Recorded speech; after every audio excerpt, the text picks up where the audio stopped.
All right, welcome to misec Lansing. I don't think I've announced. Oh, we have blog for the misec page. Oh, trying to get more blog posts? Yeah, getting more blog posts. Yeah. So if you guys have any content you want to put on misec.us, let me know.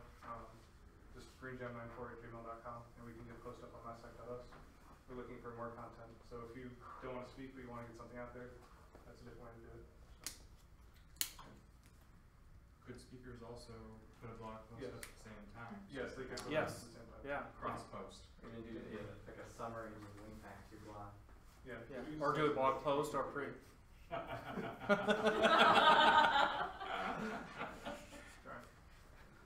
right. Anything else? I don't know, there's some conference thing that just got announced. Oh, that's yes. There's some Converge visa. Yeah, what Converge? Yeah, There's like a CFP open Yeah, yes. at convergeconference.org that you can go to, and if you have workshops anywhere from 2 to 4 to 8 hours, we're going to try and do a day 2 that's just jam-packed full of workshops, so the more the merrier. If you have any presentations you want to do, definitely go to convergeconference.org, check out the CFP, and sign up. When's the date? Do you have a date for CFPs? It's when it's closed. Closed, yeah. Yeah. Whatever. More Okay. than enough. Okay. Okay. Otherwise, we should also have an announcement coming up for volunteers, so we'll start again on those. We'll probably take the list that we had from last year, send it out, see who wants to do it again. And next week on the 15th, we'll have our first early bird tickets open up, so it's going to be like $100 or so. I forgot what the price we set for it, but yeah. So first conference. Cool. Woo! May. Everybody pumped. Just me. Okay. All right. All right. Well, I'll hand it over to Steve to talk about effective presenting. Thank you. Thanks for the token applause. Yes, thank you. So all I want to point out is this does say 101. So this is very, very low level. It's just sort of when you're starting and you don't know where to start. These are some sort of tips, tricks, things to think about.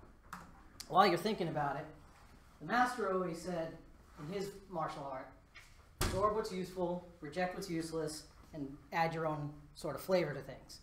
Not all these tips, not all these ideas are going to apply to everybody. In fact, you may go, that's ridiculous, I don't care, I'm not doing it. That's fine.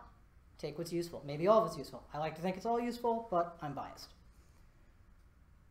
Before we go to the next one, I want everybody pretend for 1 minute that your manager, director, vice president, I don't care, somebody higher up the food chain, walks to your desk, in your office, whatever, and tells you they want you to present. Who's doing this? Probably a lot of people. I would guess at least statistically 3/4 of this room. So these are some of the things that a lot of people say or think when they're told they have to present. The last one's probably the big one. How do I get out of this? So if you've really done a good job being empathetic and you've really placed yourself in the moment, my question for you is, are you nervous right now? If the answer is yes, you should know you're not alone. Who's this guy? It's Lincoln, one of the greatest orators in American history. He was about to give a speech at a small college in New York, and he wrote a letter the night before to a friend of his, complaining about how he wasn't feeling well. You know what he attributed it to? Giving the speech the next day. He was so nervous he got sick. He also knew the topic was slavery, which obviously at the time was pretty sensitive, but one of the greatest orators of our nation's history got nervous before a speech. Who's this guy? Winston Churchill. A man whose speeches have been credited with changing the course of history, even some of his impromptu speeches. Do you know that World War II was his second go-around in government? The first time was horrible. Made a very bad, not being polite, military decision. It went poorly, he left. But the reason he didn't advance very far his first time around wasn't a good public speaker. It's terrible. Think about that. World War I, bad public speaker. World War II, one of the greatest that ever lived. How about this guy? It's Gandhi. Gandhi was a barrister in India, lawyer. Terrible. Get in front of the judge, stammer, make mistakes. So bad, his firm shipped him to Africa. That is the equivalent in the military of being shipped to Nome, Alaska. There's nothing to do there. You're not going to get ahead. Long story short, an incident happened on a train in Africa where, with a white British gentleman, the conductor of the train asked Gandhi to give up his seat. He refused. The conductor beat him. And that was when he started to become the man that we know. He found his inspiration. He found his voice, is what I like to say. Of course, you can always take the Twain view of things. If anyone in here did not say they were nervous earlier with that empathy, I'm not going to call you what Twain calls you, but he raises a good point. And there's a term for this. The term is glossophobia. It is actually a fear of public speaking. It's a real thing. It's like arachnophobia, or there's even hydrophobia, right? Fear of water. More people are afraid of public speaking than dying. So let me see if I can sum up what Jerry Seinfeld said in one of his stand-up routines in the 90s. That means if you're at a funeral, you would rather be in the coffin than giving the eulogy. That's what that says. It is very common. Estimated 75%, some form of speech anxiety. Now, before we get started, we got started and started streaming, I showed you guys something. I showed you my hand shaking. Why was my hand shaking? It's nerves. I've done hundreds of presentations, speeches, meetings, whatever. I still get nervous. So think about that for a minute. But when you do nothing, it leads to a lack of success. And this is the one where I get a few eyebrows look at me like, really? I'm perfectly happy sitting in my cubicle behind my computer screen, punching keys and doing nothing else. Okay, if that's what you're happy doing, that's what you're happy doing. But if you want to have a successful career, if you want to advance, if you want to grow beyond what you are right now, you've got to have a voice. If you're not providing that voice, someone's going to fill in the blanks for you. Somebody in the organization is going to assume what your voice is. Plus, you avoid times of maybe showing off, maybe standing out, maybe mentoring, things of that nature. So, for you personally, it could become a lack of success. So let's deal with the nerves. My first comment to you is, it's perfectly okay to be nervous, right? Because it could also be excitement. You could just be excited. I'm really excited about this topic. I really want to present. And you could be all sorts of nervous because of it. 75% of people get nervous. Abraham Lincoln, Winston Churchill, think about this. It's not new to you. You're not new, basically, is what I'm saying. So it's okay. See, I'm stammering because my nerves are still kicked in. Right? Power through the nerves. Keep going. Put your mind on the material, but we'll cover that in a little bit. So I think it's important to understand why we get nervous. I found this philosophy a couple years ago when I was putting together the first version of this presentation. So there's the new brain, midbrain, and old brain. That's this particular philosophy. And the old brain is sort of the instinctual thing. No matter what you believe, at some point in human history, we lived in small groups. If you did something to stand out in a negative way, you were booted. You're kicked out. So people were like, well, I don't want to present. I don't want to mess up. I don't want to mess up. I'm afraid they're going to get kicked out. Afraid they're going to get fired. Probably not going to happen. Unless you're in sales and you completely blow it with a large customer, then I'd say you got a pretty good chance of getting fired. But just doing like a presentation like this, doing a tech training at work, something like that, you mess it up, two things. People probably aren't going to know what you messed up. Number two, you're not going to get fired. This one's actually my wife. Previous bad experience. She did something one time, it didn't go well. Oh no, every time I do it, that's the way it's going to be. Statistically unlikely, and in fact, not true. It all depends on you. This one's me. Afraid of not being good enough.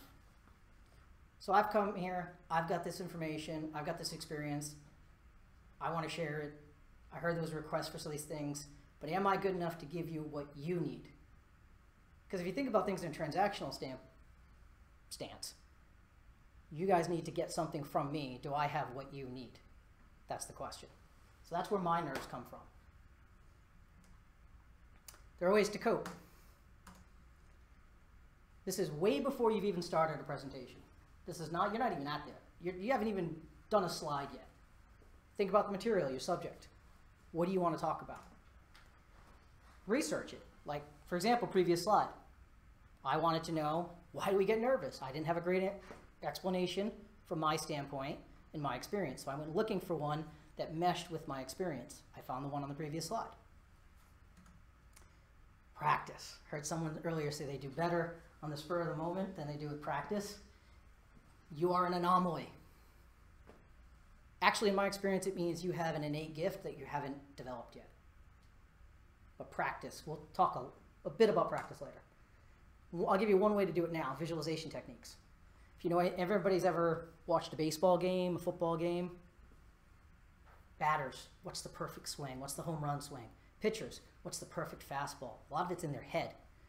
Musicians, right? They imagine what does the perfect concerto sound like? When I play this piece, what should it sound like? That's a visualization technique. And studies prove that the more that people do that, the more successful they are at it. All right, all foundational. Any questions about the foundational stuff? Because this next section is all the things you should do before you go to a presentation. Demeulenaere. It's interesting. I'm going to use a Latin phrase, and now I'm going to talk about the Greeks.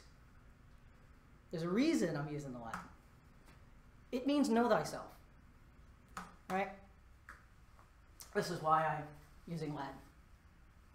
It's inscribed above the door of the Oracle's kitchen in the movie The Matrix. It means know yourself. First thing you have to do if you want to present is you have to know about you.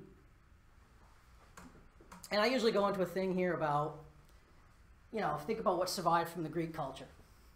Do we know who the best toga maker was? Do we know who the best sandal maker was? No, probably not, but we do know math. We do know philosophy. We do know science. We do know the things that mattered, right? Government.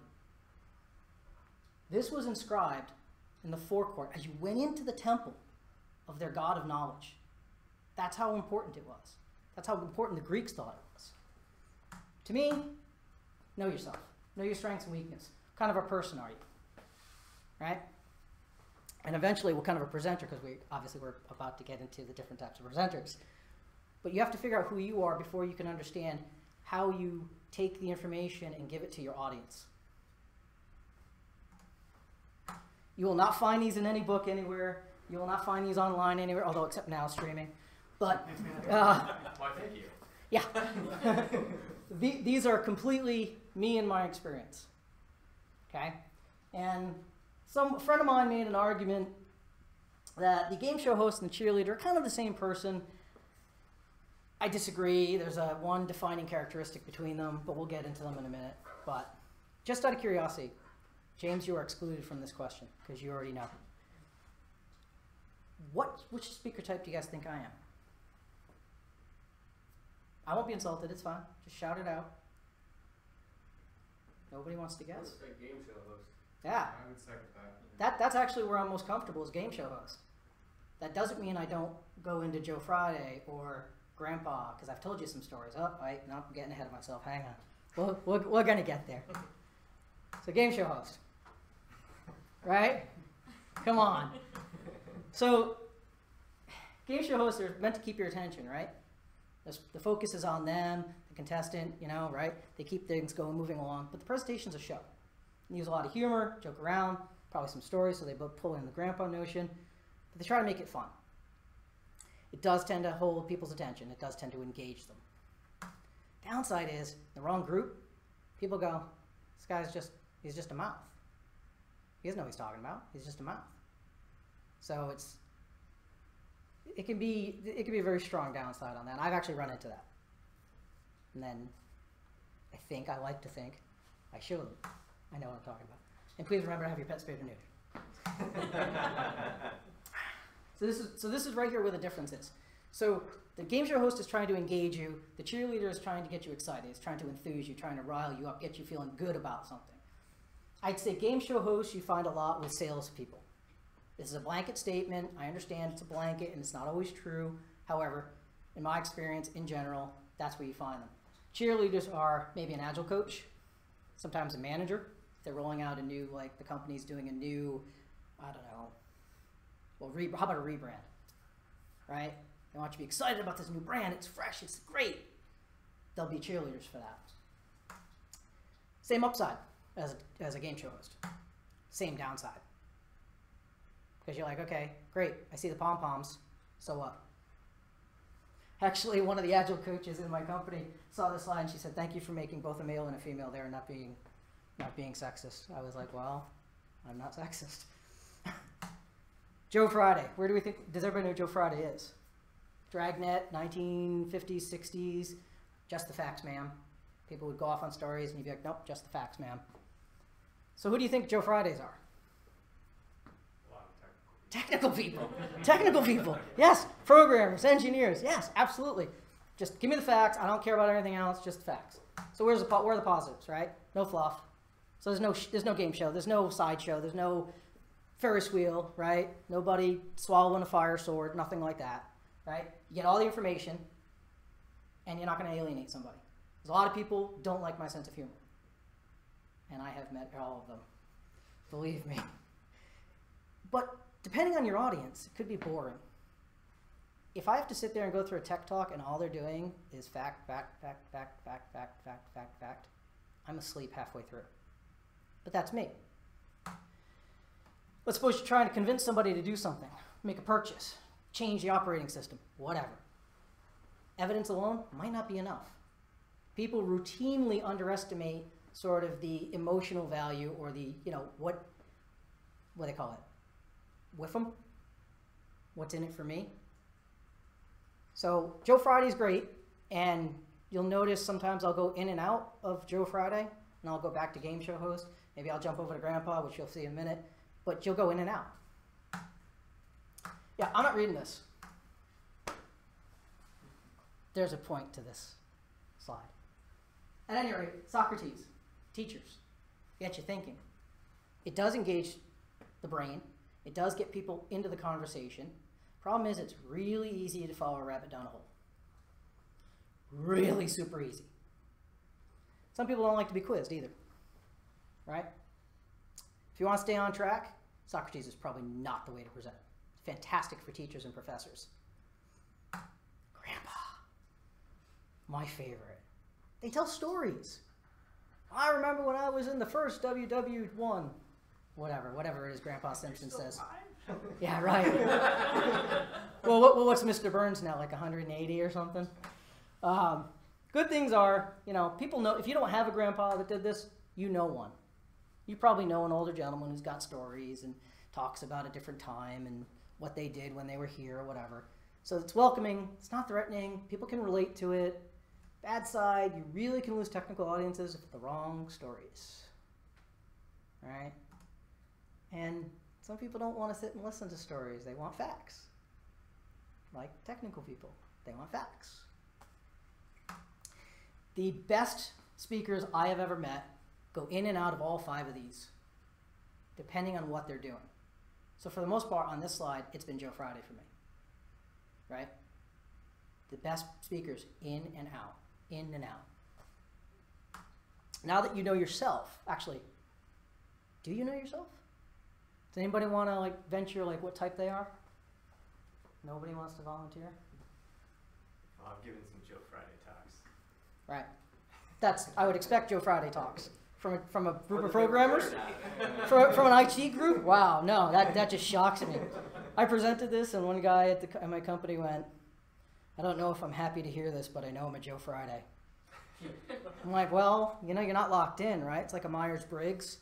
If everybody remembers what the Myers-Briggs personality type is, that's where you're comfortable. That's not where you're pigeonholed, right?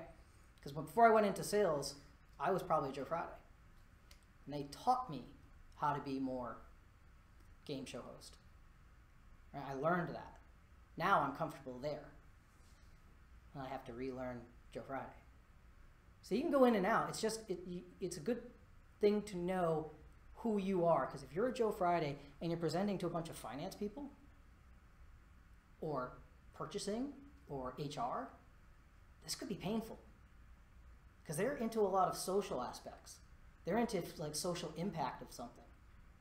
Yeah, bottom line, it's great for financial people, but what about HR? They want the social impact. How does the organization benefit? How do the employees benefit? How do our customers benefit?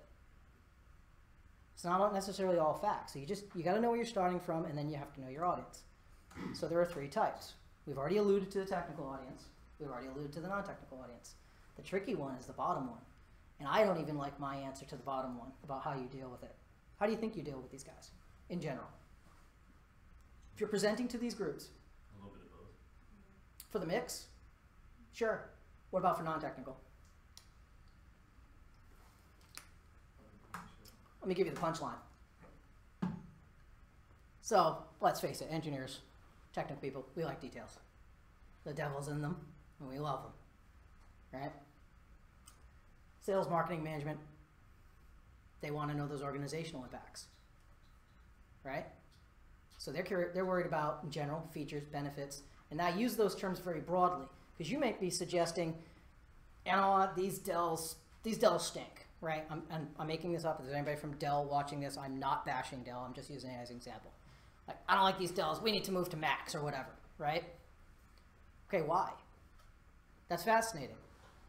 Why? Why do we need to do this? What's the benefit? And it may not be cost, because I'm pretty sure a MacBook is probably a bit more expensive than most Dells. So it's not going to be cost. What's it going to be then? They're going to want to know other things like performance, less maintenance, less downtime on the machine, productivity, right? Those last 2 are connected. Those are things they want to know. We probably don't care, but it's stuff, given our audience, we should present. I find this personally unsatisfactory, but there's no better way to say it. I've tried. You've got to pick. If you have a mixed audience, you have to pick. You've got to make a decision. This presentation here is probably usually about 10 slides longer than the one I'm presenting to you guys. I ripped them out. I'm like, nope, I don't think it applies. I had to make a guess. It's the same thing you have to do when you're presenting to a mixed group. And I'll tell you the truth. I've seen Joe Fridays put a whole room of developers to sleep. So you got to be careful of that too. Keep in mind, and we just covered this, but definitely keep that in mind. So you've got your self, you know who you are, you know who you're presenting to. What's missing? You should know your topic, because that's the assumption at this point, is you already know what topic you're going to give. What am I presenting? Like, what are the details of what I'm presenting? Do an outline. See that outline? That is a portion of the outline when I first created this presentation. Right here, you'll see game show host, cheerleader, Joe Friday, inquisitor. Yeah, that didn't quite fit right with my experience. We ended up with Socrates. How did I do that? Come on, it's outlines 101, right? Make a list. This is basic. I say throw any notes, comments, right? I mean, it's only for your benefit, and it's only to get you from what's in my brain to what I'm going to present. That's what the outline helps you do. Just brainstorm it. Write them down. Just, oh, this, oh, this, oh, this. I don't care if they're in order, because you're going to go back and reorder them. What is the logical order? This morning, I was looking at my presentation and went, oh, geez, that slide doesn't belong where I put it. Let me move it. Well, by the way, when I get to that slide, I will show you. But reorder them. Basically do one. I had that Joe Friday who said he wasn't sure he liked being a Joe Friday. He was giving a talk, 2-hour talk, at one of our internal training sessions. And I had people coming to me looking for all sorts of help. Half presentations, I don't know what to do, I don't know which way to go. I'm like, well, these slides seem very scatterbrained. Did you do an outline? No. That Joe Friday did an outline. He put the slides together the day before the presentation, and it was one of the best presentations I've seen in a while. He did such a great job, but he was the one person that did an outline who followed the advice. It was fabulous. His biggest problem was he had too many slides. He had way too many slides. So, since we're talking about slides, there is a slide rule. Does anybody know what the slide rule is? 7 by 7. You're going size, right? I'm going, how about quantity? Oh, People say 1 to 2 slides a minute. Some people say 1, some people say 2. I say that's great to start with, but don't live by it. Your presentation, like the first few slides I went through, pretty quick. Probably got through, I was probably on the third one in less than a minute, right? Your pace, your cadence can vary throughout your presentation. It can vary on one slide. So it's a great starting point, and that's what you like say, okay, I got to talk for an hour. So in my head, I'm thinking 60 to 120 slides. Actually, there's a fact I left off of this, and I apologize. You actually should aim to talk for 75% of your allotted time, right? So if you're supposed to talk for an hour, expect to talk for 45 minutes. Because nobody gives a crap if you go under. If you finish early, nobody's upset by that. If you go an hour long, people are mad. If you go 5 minutes long, people get mad. So plan for 45, which generally means in an hour you're planning for 45 to 90 slides. But keep to the main points, right? Talk in between the bullet points. Because if you put everything on the slide, why do they need you? People come to a presentation for the interaction, maybe to ask questions, maybe to see the person say it, maybe to hear the inflection or the intonation. More about that later too. But they come to a personal presentation for a reason. If you don't want to talk, write a paper. Put the paper out. People will read it or not. They don't come to the presentation to read every slide. Spell check and grammar check. They're your friends. Come on, guys. There's 3 mistakes right there. Come on. Come on. While we're on the topic, you're not giving your audience an eye test. Do not cram the slide full of crap. Excuse me. Oh, sorry, we're streaming. Does that mean on the internet I should use? No, forget it. No. This is not, I originally did this at my company, this presentation. This is not a company slide. It was not a company approved slide. I don't care. I wasn't presenting it to any management. I also wasn't presenting it to any customers. Then you are restricted by your template. But in general, you're not. Going to a conference, unless they say, here's your template, right? You must use this. All right, I'll make it work. But if you're not, choose a template that works for your material. You've got the outline. You know what you're going to say. Every major bullet is a slide, right? You know what you're going to say. This is a particular pet peeve of mine right now at my company. We rebranded. They changed the slides. Management loves to jam everything onto the slides, which is fantastic if you're sitting at your laptop reading it. When you put it on a TV in a room 2 to 3 times the size of this, full of about, I don't know, 90 people, it gets very difficult to read. So design for your auditorium, your classroom, whatever. Do not design for your PC, laptop, tablet, whatever you're. Keep your graphs and charts as easy as possible. It's not an eye test. There is a 20 to 30 word sort of sweet spot. If you can get 20 to 30 words, that is like optimal for a slide. I say 50 words max. I have seen slides that were nothing but wall of text. I will tell you the truth. I gave it my all. I got 3 lines in. Checked out. Just checked out. And that was marketing presenting to the development group. I honestly checked out after 3 lines. I'm like, I can't do it. I can't even look at this. Now, if your point is, hey, this slide is dense and that's the type of stuff that we have to deal with in our position, this is what we shield you from, I'm okay with that. But in general, if they're going to read it, no. The slide's got 40. I copied, pasted everything into a word count. I did actually do a word count on this. But why a word count? Anybody know? Because people will read. You throw something in front of them, people are going to look. Why word count? You're trying to keep cadence, right? You got a pace you got to keep up on the slide to slide, throughout your presentation. But more importantly, what's the average reading count, word count per minute? Average person. It's about 200 words a minute with 60% comprehension. That means the average person is taking in 120 words in a minute. What happens to that 120 if they're also trying to listen to you talk? Where do you think that number drops to? Probably less than 50. It's definitely less than half. Right? So they've taken in less than half of what you have to say. Ouch.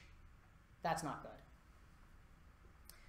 So, 50 words max, 20 to 30 words sweet spot. If you do the math, 2 slides a minute, that's 60 words. It's about right, given the numbers I've thrown out.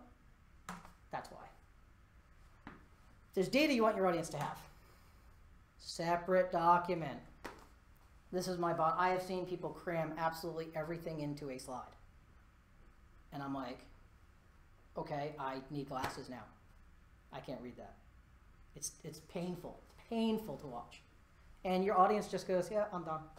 Oh, hey, did I get a text? Let's see, can I crush some candy while this guy's talking? You just lose them. Then what is the point? So that's what it is for me. If you're up there talking, you're there for a reason. People are there listening for a reason. If you're not making that connection, you're not delivering, what's the point? So try to maximize the uptake. Everyone remembers this slide that I did not present? I did not go through, I did not read it out loud to you. You know why? This is bad. This was a deliberate example of what not to do on a slide. How many people tried to read this when I had it up? Yeah, there's always a handful of people that try. This is not a good slide, but it was done, I did it deliberately. So please don't do that. Don't do what I did. Do it right. All right, we've got knowing yourself, knowing your audience, outlines. You've started to generate slides. You know how many slides you're supposed to do, right? You've got all that. Okay, I'm done, right? Layout. I'm all set. Wrong. I love Churchill. Oh, he's my idol. Practice makes perfect, but nobody's perfect. Wait, which one is it? Well, let's talk about practice in Churchill style. Churchill would break things down and say, how many minutes am I speaking? Let's just take 25. How long do you think he practiced per minute of speech? Wild guesses are fine. Okay, 5 minutes? That is the most common response to this question. No, not Mr. Churchill. Mr. Churchill went from not a good public speaker World War I to one of the greatest public speakers in the history of the world by World War II by practicing. I don't advocate this much practice. If you want to, knock yourself out. But that means if you're giving a 25-minute speech, he's practicing an entire day. I don't advocate this. So the question that is after that is, how much practice is enough? To which Steve goes, I don't know, and he shrugs. There is a wrong answer. Wrong answer is 0. 0 is not a good answer for how much practice. What's the right answer? I don't know. Depends on you.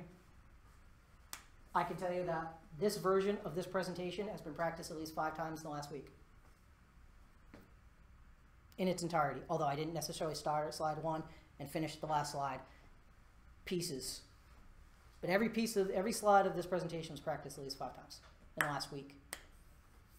So probably 10 total. But that's me.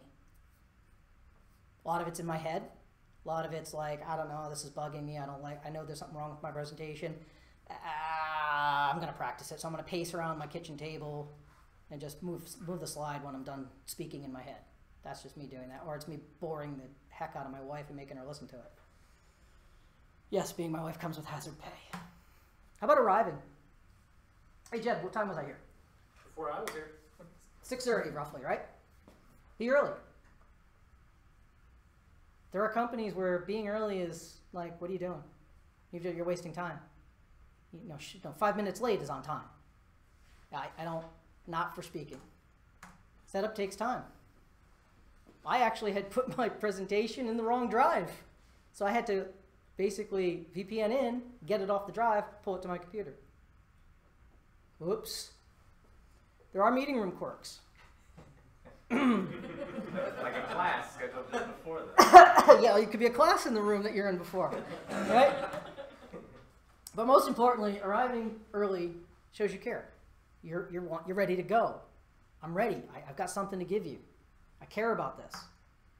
And in general, the message is you're passionate because you cared enough to show up early. All right, we had a foundational section. We had all the preparation before. Everybody think they're up? Everybody have any questions up to this point? Because now we're going to move into while you're speaking. You'll notice too that the before is really big, the during is pretty good size, and the after is tiny. It's really, you do everything right in the before, during, and after is a piece of cake. Coping with nerves. Deep breaths. Smile. Does anybody know why smiling works?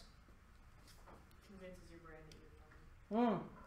It actually releases a chemical in your brain that relaxes you just by smiling. Mentally, focus on the material. I think that when I pulled up my presentation, I saw the first 3 to 4 slides and started thinking about what I wanted to say. It all went out the window as soon as I opened my mouth. Drink water. Why? It's hard to talk for an hour without liquid. Yeah, but people... It's a natural pause. It is a natural pause. There's actually a benefit to nerves in the fact that some people get nervous, they get dry mouth. Cotton mouth, anybody ever heard the term? You try to talk with cotton in your mouth? Not too good. So what happens when you find yourself stumbling?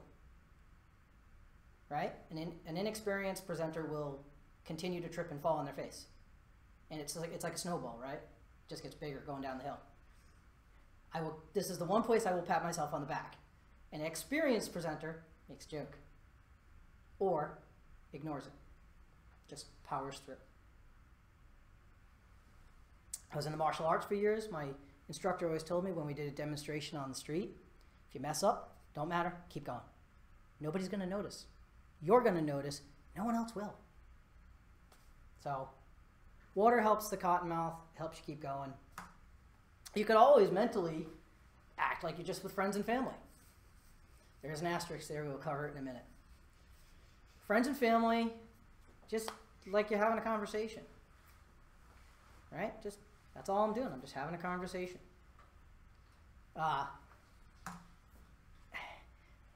Don't be too casual because you don't want to be dropping F-bombs. It's less than professional, right? How about coping with nerves, picturing everybody naked or in their underwear?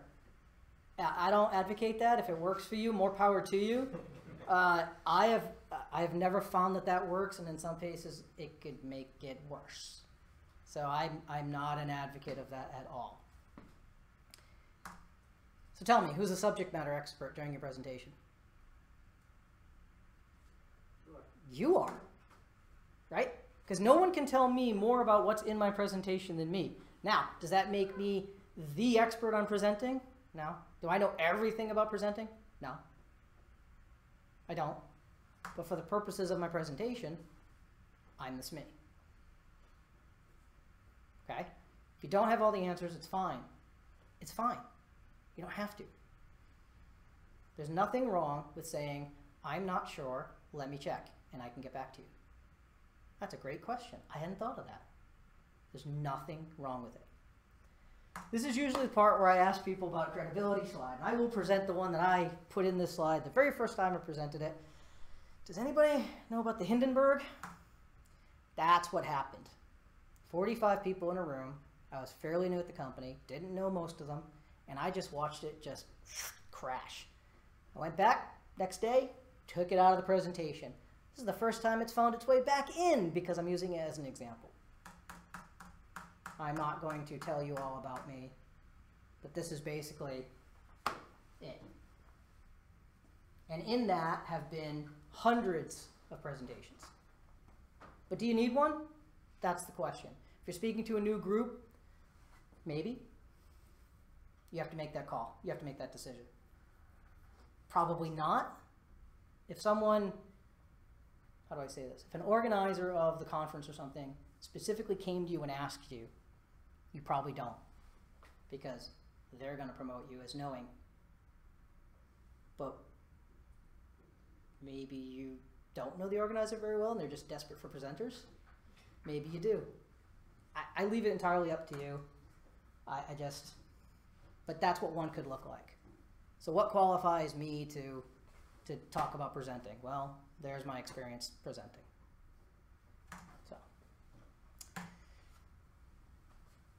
everybody in here can read, right? So if I just sat here and read these slides, it would be sort of insulting, right? Because you can do it. So that doesn't mean you don't read from the slide. It just means do more. Remember that bullet point about talking between the topics? Connect the dots. I always say use your words. People have asked me, if you're in a room and you're presenting and people are quiet, what do? Keep moving. Either physically or the presentation.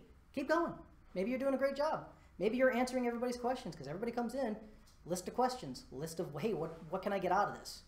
Maybe you're answering them all. Maybe you're not. I don't know. But you're getting silence, just keep moving. You can stop, you can check in, but getting silence from a group isn't necessarily bad. Getting people sleeping, constantly on their phone, flipping open their computers, their laptops, that could be bad. You might have lost the audience. Avoid colloquialisms and slang. If I said, let me see if I can say the following words and then everybody can tell me what they are. Grinder, a bubbler, and a cabinet. Everybody know what those are? Drinking fountain. Bubbler's a drinking fountain, yeah. Yeah. What about a grinder and a cabinet? Yeah. Cabinet, you drink a cabinet. You eat a grinder. In the Northeast, that's where I grew up in New England, right? Grinder is a sub sandwich. It's a hero, right? A bubbler, it's a water fountain. You know, the tank bubbles when you take water from it. It's a bubbler. Cabinet is a milkshake. Not sure where it got its name.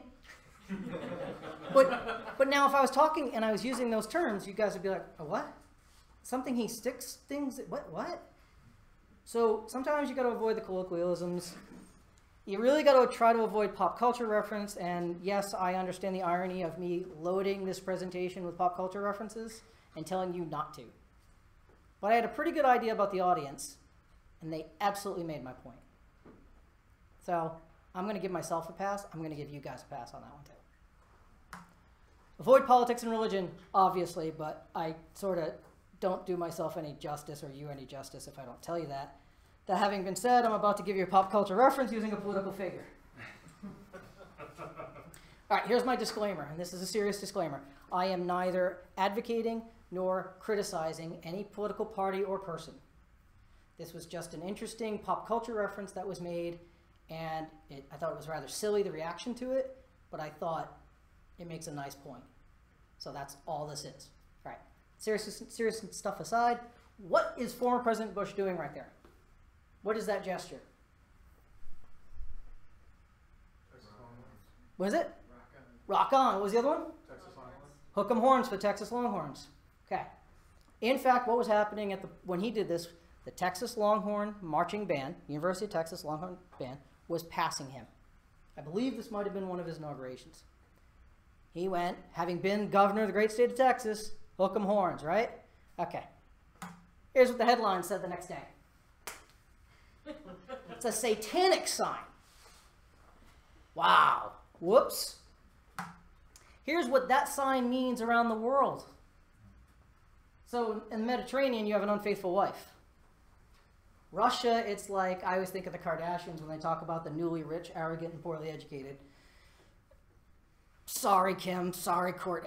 It's just what I think of. Europe wards off the evil eye. But here in the good old US of A, hook 'em horns or rock on. When you are president of the United States, your audience at all times, right now, is about 7 billion people. The world watches you. And in a very human moment, President Bush forgot it. Now, this is silly. This is stupid. We're not going to go to war over this, right? But it's a sign of, look at the Norwegians. Norway really ran headlines saying that President Bush flashes satanic sign. It really happened. And it's silly, and it had no consequences, but if you put the wrong reference in the wrong presentation with the wrong audience, ouch. So just be very, very careful. All right? So silly example, breaking my own rules, of course, because I do that a lot here, and there's a reason for that. We'll talk about it at the end. But Not just what you say, but how you say it. That's right. Pronunciation. Saying all the words properly. Articulation. How well can I get what's in my head out my mouth? Projection. I have no mic. Can everybody in the back hear me? Perfect. See? Projection. Intonation. Can everybody tell which words or which sentences mean the most to me? Yeah, because you've been putting emphasis. If I was doing the Ben, was it Ben Stein? Bueller, right? Wow, that's not good. People are going to miss your message. And I say rhythm kind of because rhythm changes. We talked about cadence earlier. Your rhythm will change. But there is a rhythm to your speech. As an example of word choice, which actually is only about 7% of interpersonal communication, the other 93% is this and body language. As a note to the 7%, how about this sentence? How about this way of saying that same sentence? Kind of says the same thing, but it gives you a different mental picture, right? Personally, I would go with the top one. But there is an alternative way to say things. So word choice, pay attention. James, this slide's for you. Banish the twin demons. Anybody want to guess who the twin demons are? Wait, hold on. Before we go any further. Wow, that is a really, like, it looks like they love each other, is all I got to say. Is that really looking at each other hard there? Wow, that kind of creeps me out now. I might have to change this slide. Twin demons are and Do we have an and count on me so far? My count is less than 5. I don't think I've said it once. There is a thought out there that adding an or makes you more natural. It's more, it's normal. Okay, that's one philosophy. I don't agree. I like my speakers polished. I like them to know their material. If they sound like they're stuttering or stammering, I don't think they know their work. I don't think they know their presentation. I don't think they know the material. I start to go, my brain is checking out. I'm out of here. Actually, I get caught with when somebody asks me a question that I absolutely did not anticipate. I'm like, or I'm surprised by. I'll be like, okay. That's when it hits me. But try to eliminate them, and James will tell you, if you ask him, James Green, for the internet, James Green, will tell you that the more you think about using, when you're using and the more you're going to make the mistake initially. It's like you're pulling it from your unconscious to your conscious mind, so it's like every word. And then as you work on it, it just goes away. Manager at my work. I was speaking to a manager and a director before a presentation. We're waiting in the hall for the room to be open, sort of like today. And I pointed out to the director, I said, hey, you know that talk you gave yesterday? He says, yes. I think she counted that number of times you said and And he's like, what are you doing? I looked at the girl and I said, what'd you get up to, 180 in a 10-minute talk? And she goes, no, it was only 120 something. I'm like, oh, sorry, okay, so yeah, so you're doing good. The manager turns and goes, do I say that?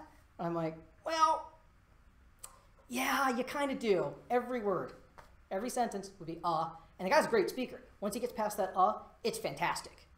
But in between every sentence, he's stopping and thinking, and he says He went up to the podium and lost it, could not speak. It actually, just bringing it into his conscious, dumbfounded him. And he laughed and he says, I was just talking to Steve in the hall, and he told the story, and people laughed because it's what happens. Stymied them, whammied them. But why do you use them? Space filler. People don't like silence. People get nervous with silence. If you ever get arrested, be silent. Good advice. Actually, cops use silence, detectives use silence to throw you off. You may not even be a suspect. You could just be a witness, or just you might know something, or they think you know something. They will bring you into their house, quote unquote, sit you down, sit in front of you, and be quiet. Because when people who are confronted with silence, they fill the silence. So what do we fill it with when we're speaking? And It's also used when you're collecting your thoughts. Get to the end of the sentence, what am I going to say next? Right? Could be multitasking. Again, you're distracted. But I've got some suggestions. Yeah, give silence. How about that? Give silence. Somebody asks you a question, you're not quite sure, you need a second to think, don't say anything. Hey, that's a good question. Hey, I hadn't thought of that. How about somebody asks you something that's completely outside the realm of presenting? I'm going to be like, well, we'll take it up afterwards, because it's really not within scope. So try those. Hadn't considered that, let me think about it. Good question, comment, compliment them. Compliments go a long way. Don't be shy. There are lesser demons. The first time I presented this, there was an intern college student. I said, let me see if I can pull this out. Okay, so, well, like, you know, right? And I turned and I happened to look at this intern just as he turned to the person next to him and said, I understood all of that. But these are lesser demons. I heard a CEO speak, and at the end of every sentence it was, right, right, right. And I went, wrong? No? It's asking for buy-in, but overuse of any one of these is bad. I mean, so can be used, you're connecting, you've said a bunch of things and you're getting to the conclusion, you go, so, we know, that's okay. But if you're starting every sentence, so, lesser demons, so, the use of this, as a side note, the manager who had the problem that I whammied turns to so instead of So we had to have that conversation. Well, we didn't have to, but try not to overuse these. So this is not going to surprise you at all. If you're receiving silence, because people have asked me about this after my presentations, talk to me about silence. How is silence from the audience not bad? Maybe you're just killing it. Maybe they don't want to ask the question in front of the group. Maybe the problem basically is not you. The assumption when the room is silent is that you're the problem. Okay, maybe, but highly unlikely. Giving silence to the audience. We've covered this, right? But I wanted to highlight this as, this is okay. Because it's better to remain silent and be thought a fool than to open your mouth and remove all doubt. There's our buddy Lincoln again. It's important that I tell you, neither one of these are bad. Nonverbal communication. So I worked out with a guy, a very tall guy, who spent a lot of time slouching. And I had to tell him, I'm like, you okay? Yeah. I remember having a couple conversations with him. So you all right? Yeah. You feeling down? No. Why? Because you're slouching. But he's tall and he was sort of apologizing for being tall. And I think after that I kept telling him, look, you are this height, be that height. Hey, it's something I can never be. I can never be as tall as you because I'm stuck where I'm at. But if I slouch, if I stood up here with bad posture, people are going to be like, wow, does this guy even know what he's doing? You may still wonder that, but I'm not going to do it with my posture. You have good posture and you're presenting, the first impression people get in their brain is, oh, this person, they're really confident. Fake it till you make it, even if you're not confident. Don't let other people define that voice for you. Define it yourself. Posture. Eye contact. I think I've tried to look at everybody in this room at least twice in the eyes. When you make contact with people, they've done studies. You are perceived as sort of more trustworthy. Because I'm not hiding anything. I'm looking in your eyes. So people are like, well, I don't know how to do that. So here's my tip. Start at the back of the room. Look at the people in the back first, because that's what teachers actually do. Little trick, if you want to be ignored in a class, sit near the front, but not the front row. Because teachers see the back row and the front row. Because they're standing up here and they're looking at the back. So start at the back, scan, and just work your way around the room. S pattern, whatever happens to be the seating arrangement. If all it does is form some sort of a bond connection for a second, That's going to help you. It's going to help you get your message across. People are going to pay attention to you. If you actually connect, you looking at a person, they look up and they see you looking at them, they're like, oh crap, I got to look at this guy now. Or girl, sorry, woman. But they're like, I have to look at him because he's looking at me. Gestures. Studies have said that if you do not gesture, your audiences will miss a large part of your presentation. Anybody have any dogs or cats? You ever catch them when they see something out of the corner of their eye out a window? They whip around to look at it, right? Well, people are the same way. You move, people are going to pay attention to you. So standing behind a podium, reading, is going to bore at least half the room, in my experience. I have no studies to support that, just my experience. So don't. Move if you can. Usually I like to have one of those remote clickers, because usually I'm doing this. I'm on one side, now I'm on the other, now I'm in the middle, now I'm over here. Yes, the cameraman, unfortunately, I'm sort of in something of a box. At any rate, not doing these will cause your audience to you'll lose your audience, or they'll miss parts of your presentation. You will be less effective as a presenter. Nobody's nerfed in a presentation. I can't tell you the number of times I've already messed up in this presentation. I hope I never see this online, because if anybody I know ever finds it, I will just, never mind. It's already on Twitter. Ah, dang it! I'm so sorry. Mom, I'm so sorry. I'm so sorry. I let you down. She liked it. The Twitter. Oh, yeah. Like, well, where are we going with this? We've had this discussion already, right? Make a mistake. Who's going to know? He spent too much time dwelling on it. People were like, wow, that's a big deal. He really messed up. And what was a small stumble is now a complete fall off a cliff. You've basically made a mountain out of a molehill. I'm probably going to breeze through some of these because there's not a lot of... There are boredom cues.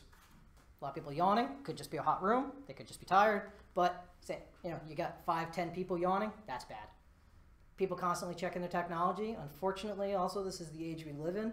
However, anybody listening, anybody pay attention to my words, please, if you're in a presentation, put your phone down. Close your computer. There's almost nothing that can't wait. That's if you're an audience member.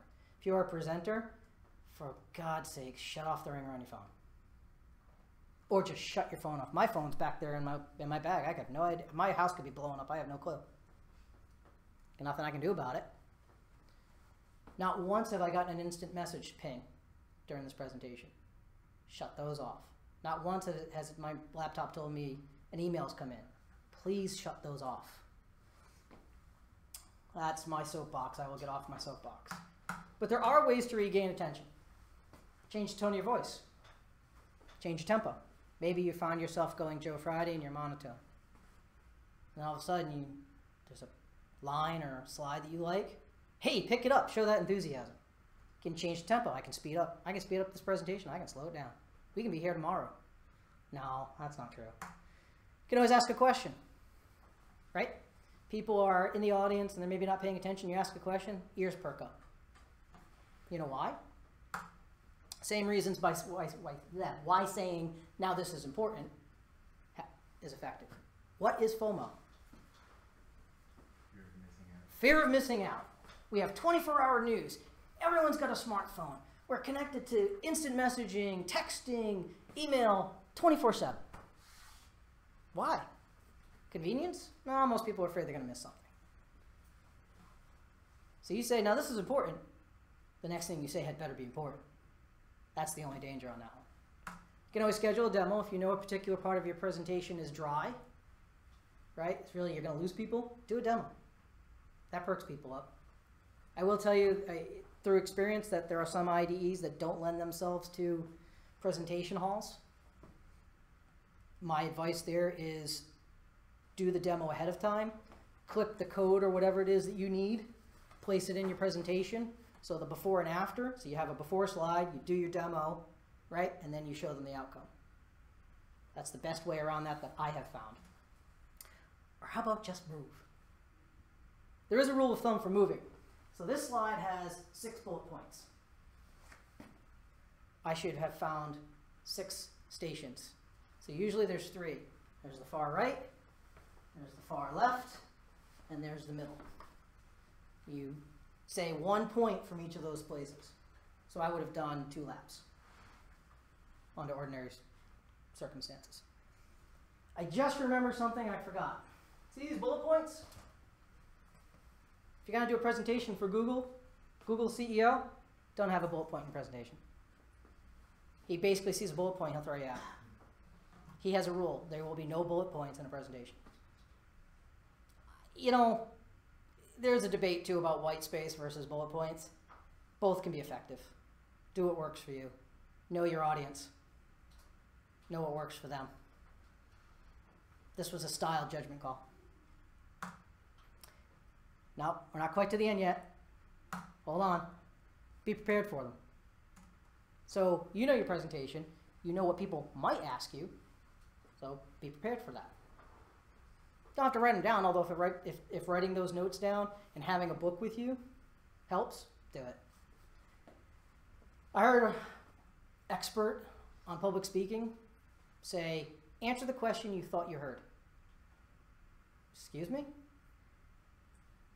They're worried about someone asking you a question, you not understanding, and in the process of trying to understand their question, your presentation getting hijacked. Okay? Basically, you're off topic, you've strayed too far, that's what they're talking about. I say bullocks to that. Right? Your audience is your customer, you're there to make them happy, to please them. If you give them the wrong answer, you've lost at least one person, you've probably lost more than that. So, make sure you understand their question. There is no harm in saying, can you rephrase that? Can you ask me that again? I'm not sure what you mean.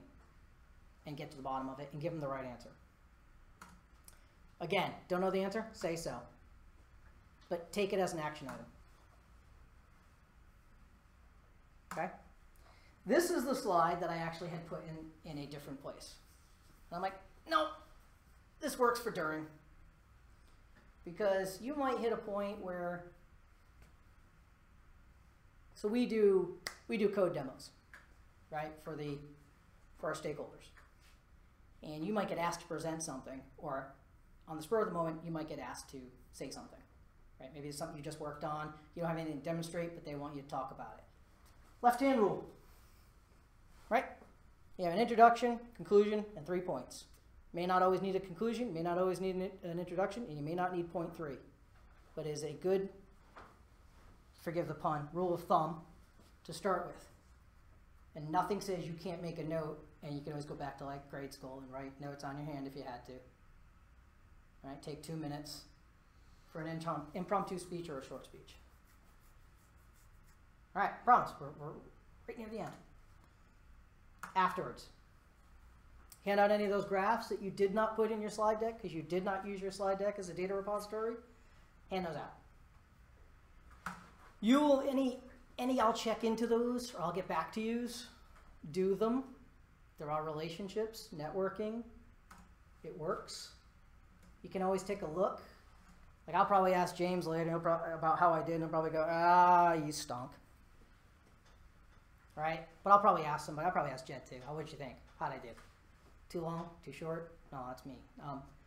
But go through the presentation, remove things that didn't work. Remember I said I pulled out the credibility slide? Did not work. Gone. Found a reason to put it back in, it comes back in. You don't find a reason, leave it out. Add things. That impromptu slide with the left hand didn't exist in the first 3 iterations. Did not exist. Maybe you got some slides out of order, rearrange them. Basically, if you have to do this again or want to do it again, go back and start with the before advice.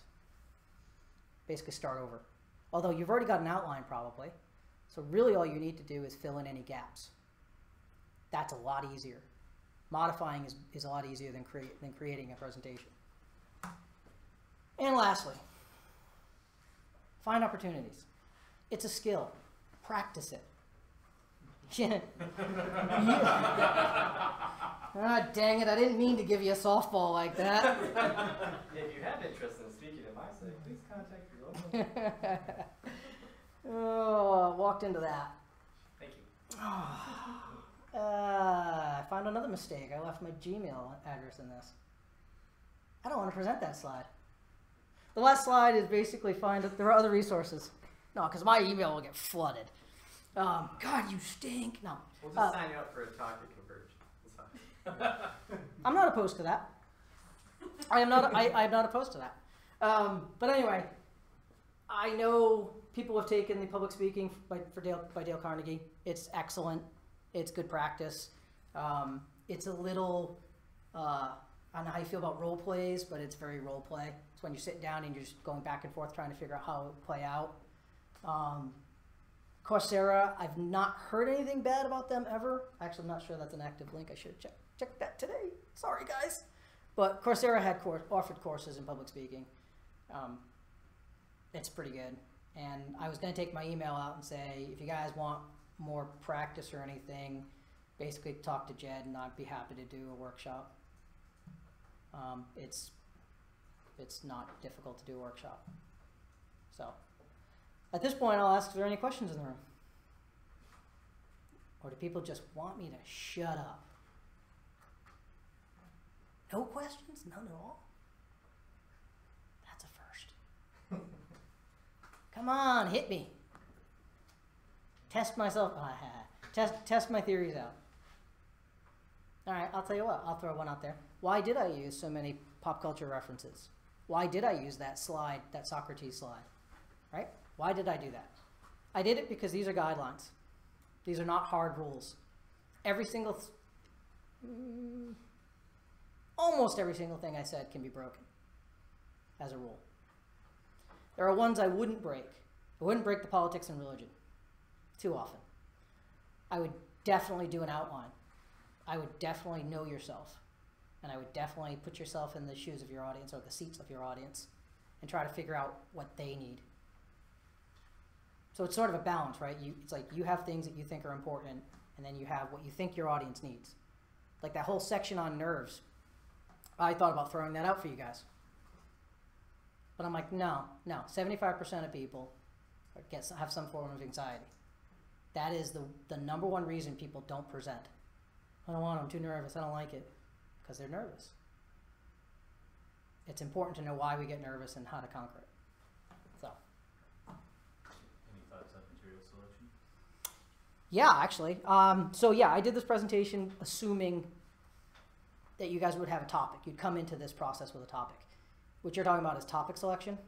Okay. So think of a Venn diagram, right? There's topics, things you know about, things you're passionate about, and the third one is things your audience cares about. So the ideal place to choose a topic, obviously, is dead center. I think there are two other sections that are good enough.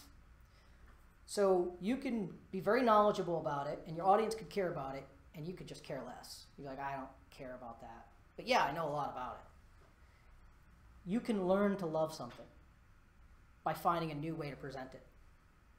So that's probably good enough. Then the other one is you're passionate about it, your audience cares about it, but you don't know anything about it. I'll give you guys a very famous reference of a man who made millions of dollars becoming knowledgeable about a topic he was passionate about and his audience cared about.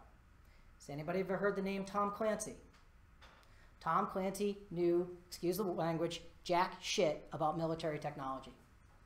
He became an expert to the point where, for a while, the Navy was using him as an advisor.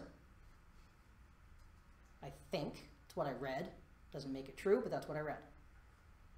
He was passionate about it. Loved Navy, loved ships, loved the jets. He was very, very passionate about it. Went and became an expert. And obviously there was an audience for his books. So I think those three cross-sections are the places you choose your topics. That was two of the slides I pulled out of this, was topic selection. Yes? So a question about confidence in your subject. So like, you're never going to beat the top persons in the field, right? Probably not. And so, I mean, how do you get yourself to prepare, like, feel confident enough to get up there and present a subject knowing that you're not like the expert or the subject matter expert? So you know you're not the expert. Well, yeah, I mean, you'll never meet like, you know, the right. the top PowerShell coders in the world, but you just answered your own question, believe it or not. You remember that you don't know everything. So you don't go into the presentation, into the slide making with the arrogance of, I know everything. Because there's got to be somebody in the room who knows something you don't know, and they're going to sucker punch you, especially if you're coming across arrogant. Right? You can address it. There are a couple points where I said there's this philosophy out there about white space versus bullet points, right? There was the one about asking the question, right? There are different philosophies. I personally, my experience, I don't share them.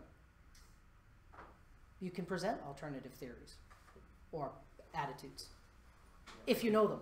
Yes, I get that too. Like, I want to talk on something like, well, God, can I talk on that? Like, these other guys who do this all day long are never gonna laugh at me. Talk about what you know, what you've learned. How about take it from the standpoint of why you like it? What are the things about that topic that fascinate you, that intrigue you, that draw you to it? Focus on those. And if there's an expert in the room who wants to offer up the other features, it's your choice to let them or not. I say for a couple of minutes, let them go. Let them have the floor and talk. Go. Right? So just don't think you are the expert. Don't put that attitude in the presentation. But if there's something that you like and you know you're going to present it where other people know more, focus on the things that really excite you. That'll give you the best odds for a presentation. If you're selling our MySec group talks here, it's wonderful. Well, okay. Like the exact speech when we go to our MySec social, people have a couple beers and slide like, hey. Well, so I don't think it's very well or hidden at all that I think everybody should at least know how to present and communicate effectively, right? Because knowledge sharing, especially in our field, is very important, right? At least it is where I work.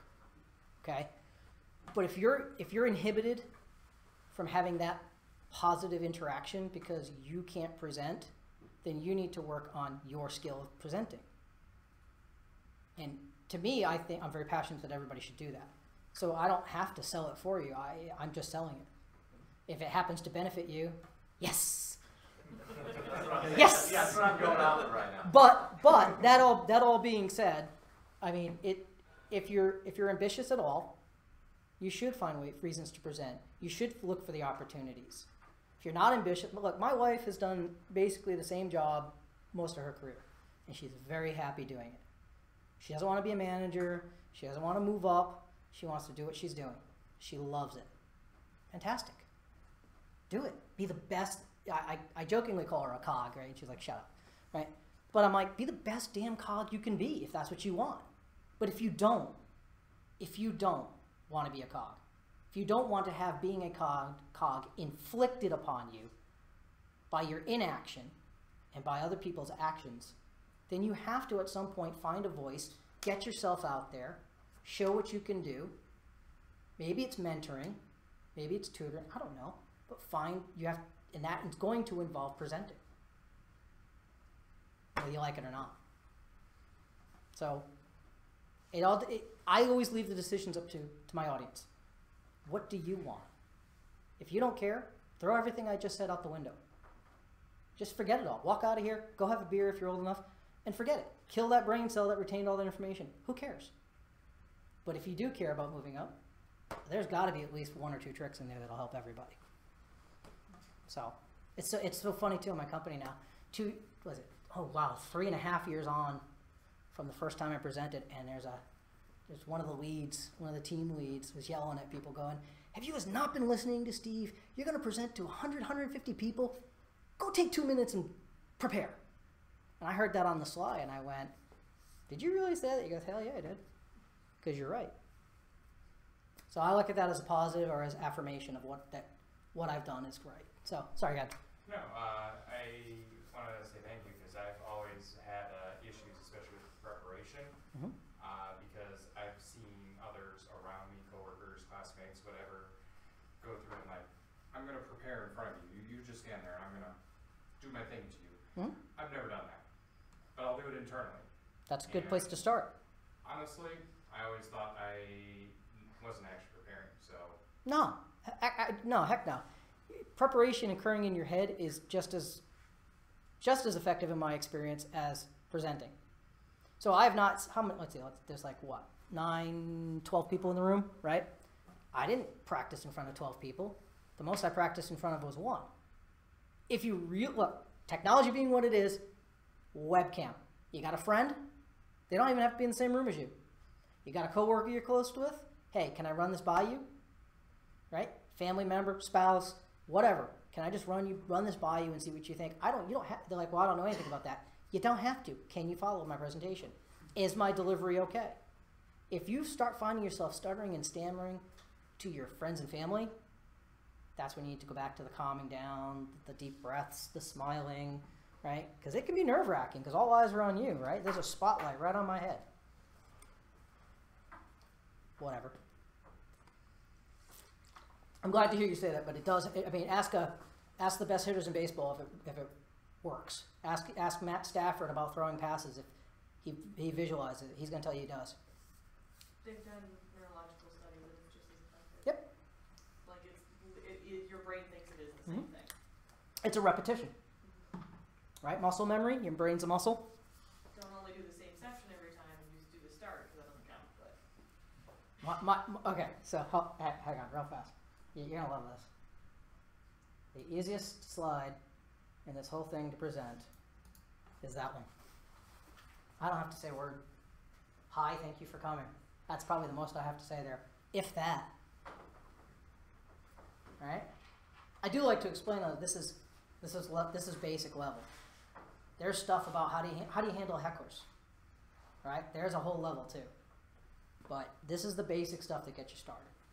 And for the record, a heckler is anybody who interrupts you. Meaning, we have a guy at my work who just every slide likes to contribute. He's not being malicious. He just likes to contribute. But it throws off your rhythm because you have to deal with it. All right? So there's ways to handle that. I will say this. If you do end up with an actual heckler, James, I'm going to pick on you only because I know you. All right? And because of that, James and I hate each other. Right? He comes in, he starts disrupting my presentation. You know it's not personal? Even if it is. It's personal for him. It's not personal for me. When I'm up here, I have a job to do. My job is to reach as many of you as possible. I'm not worried about him. Right? I'm not worried about the one guy the first time I gave this presentation in a room with 45 people on his cell phone the entire time that James yelled at me for calling out. I didn't call him out. Someone at the end of the presentation asked me how I handle that. I said I don't. There's somebody that's in this room right now who's been on their phone the entire time I've been talking. This is the only time I've acknowledged it. He's like, why'd you even have to say that? Because the guy asked me a question. He asked me about it, so I said it. My job is to reach as many of you as I can.